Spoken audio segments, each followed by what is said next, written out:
अभिवादन स्वीकार कीजिए ब्रजेश मिश्रा का और आप देखना शुरू कर चुके हैं द डिबेट। बहनों भाइयों, खाद्य पदार्थों में मिलावट और पेय पदार्थों की मिलावट इस वक्त सिर्फ उत्तर प्रदेश ही नहीं पूरे देश भर के लिए बहुत बड़ा मुद्दा है।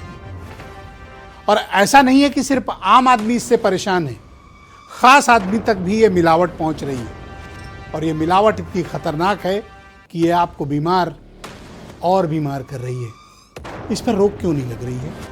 और मिलावटखोरी हमारे किचन से लेकर हमारे पीने के पानी से लेकर रेस्टोरेंट तक और खाने के हर सामान तक मौजूद है।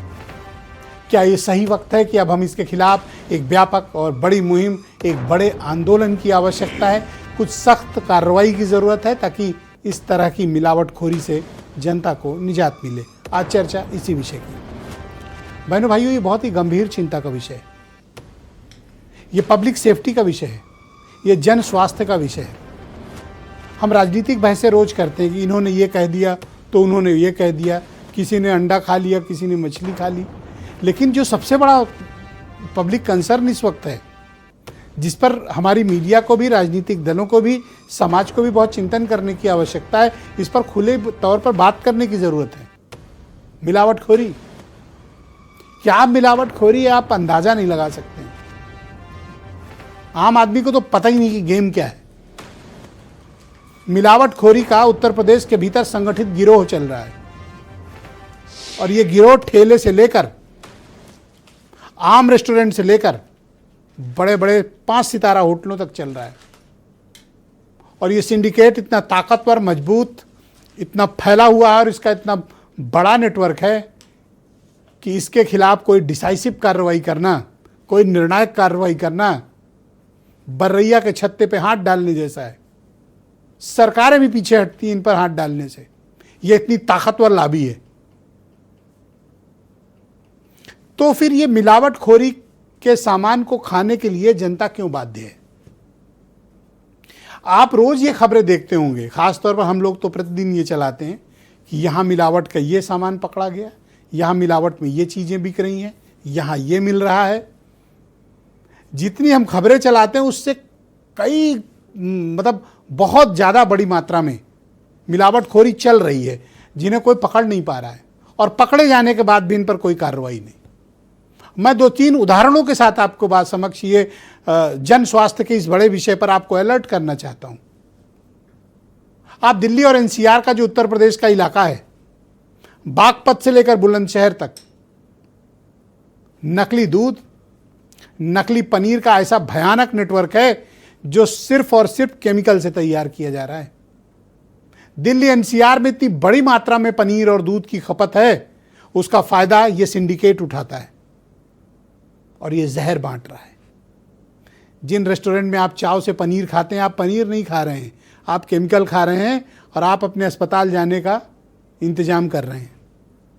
खुद भी जा रहे हैं, परिवार को भी पहुंचा रहे हैं। आप जिन डेयरी प्रोडक्ट्स को इस्तेमाल कर रहे हैं उसमें से 90% मिलावटखोरी से लिप्त हैं और यह केमिकल से बनाए गए हैं। और ऐसे ऐसे घातक केमिकल हैं जो कैंसर तक की बीमारी को उत्पन्न कर रहे हैं, आपके हार्ट को खराब कर रहे हैं, किडनी खराब हो रही है, आंतें सड़ रही हैं, आंखों की रोशनी जा रही है, लोग मर रहे हैं। अस्पताल भरे पड़े हैं फूड अडल्ट्रेशन के मामलों से। लोगों को पता ही नहीं चलता कि उनकी किडनी कैसे खराब हो गई, उनकी आंखों में क्या प्रॉब्लम हो गई, उनको कैसे कैंसर हो गए। सडन आप देखते हो कि कैंसर के मामले बेतहाशा बढ़ रहे हैं। सब ये जिम्मेदार हैं। और ऐसा भी नहीं कि सिर्फ फूड अडल्ट्रेशन में हो, पेय पदार्थों में भी यही हालात हैं।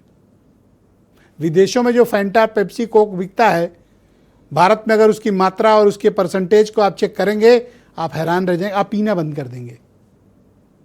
बोतल बंद पानी एक बार चेक करा के देखें। बड़े बड़े ब्रांड के नाम पर कितने नकली ब्रांड चल रहे हैं।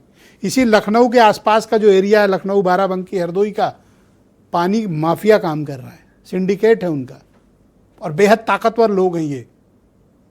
इनको आप नोटिस दे सकते हैं, छापे डाल सकते हैं, कार्रवाई इनके खिलाफ कराना बड़ी असंभव बात है। यही स्थिति है दिल्ली एनसीआर में। जहां खपत अधिक है वहां मिलावट है। और आजकल तो ठेले वालों ने गजब आतंक काट रखा है। स्ट्रीट फूड के नाम पर जहर बेचा जा रहा है। मुरादाबादी बिरयानी, हैदराबादी बिरयानी, सोया चाप, जरा इनके बनाने की विधि, किस तरह की मिलावट, 2-2 दिन पुराना तेल कैसे इस्तेमाल हो रहा है। खाते वक्त तो आपको बहुत मजा आ रहा है, लेकिन वो आपके स्वास्थ्य और शरीर के लिए बहनों भाइयों घातक है। यह आपको बहुत परेशानी में डाल रहा है। आप बार बार बीमार हो जाते हैं, आपको पता ही नहीं चलता आप क्यों बीमार हो रहे हैं। इस वजह से हो रहे हैं। बाहर का खाना बंद कर दीजिए, जोमेटो स्विगी से मंगाना बंद कर दीजिए, रेस्टोरेंट पे खाना बंद कर दीजिए तब तक जब तक कि सरकार इस चीज की गारंटी नहीं ले ले कि इस रेस्टोरेंट में खाना सही मिलता है। आज की डेट में उत्तर प्रदेश का कोई रेस्टोरेंट, कोई भी ऐसी होटल और कोई भी आपको एक ऐसी जगह नहीं मिलेगी जहां बड़े पैमाने पर मिलावट न चल रही हो। असंभव है रोक पाना। महाराष्ट्र में क्या कार्रवाई चल रही है, जबरदस्त।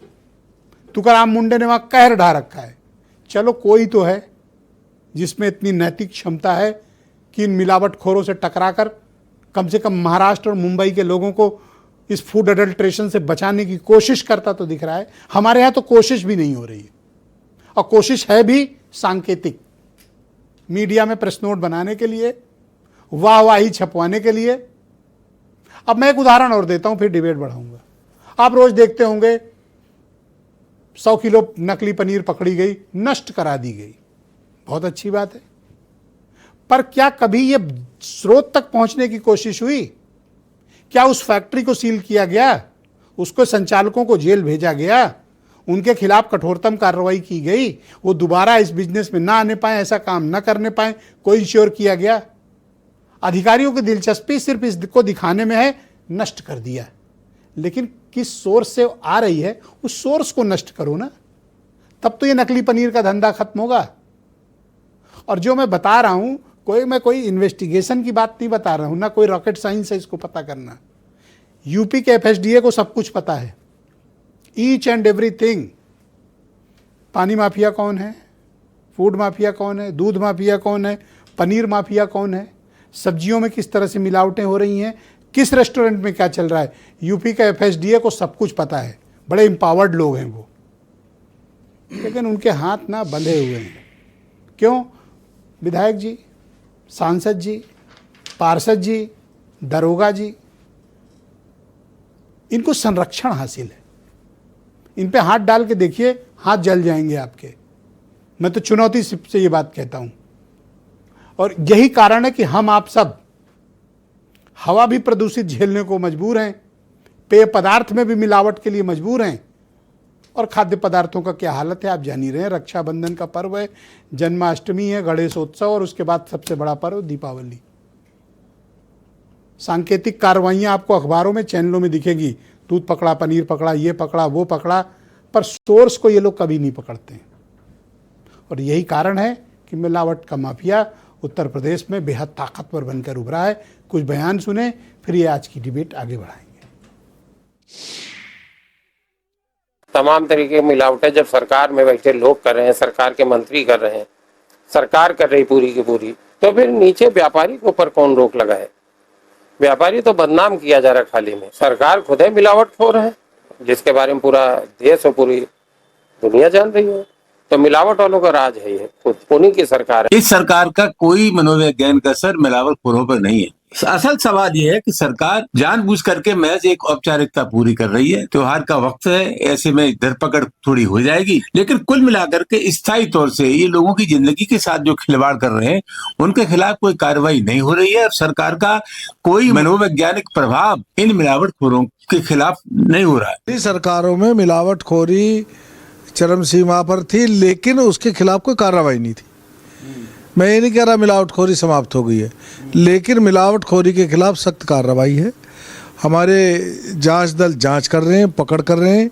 जो पकड़ा जाता है उस सामान को डिस्ट्रॉय भी किया जाता है और उन पर कानूनी कार्रवाई भी की जा रही है। तो बहनों भाइयों, आज की इस डिबेट को आगे बढ़ाते हैं। संजय चौधरी भारतीय जनता पार्टी के प्रवक्ता हैं, मनोज काका समाजवादी पार्टी से हैं, संजय गुप्ता आदर्श व्यापार मंडल उत्तर प्रदेश के अध्यक्ष हैं, सुरेश मिश्रा जी मेरे साथ मौजूद हैं, असिस्टेंट कमिश्नर हैं FSDI उत्तर प्रदेश के, अंबर जैदी बहुत ही जानी मानी सामाजिक कार्यकर्ता, और वीरेंद्र जी हमारे नेशनल हेड। आप सभी का स्वागत और धन्यवाद।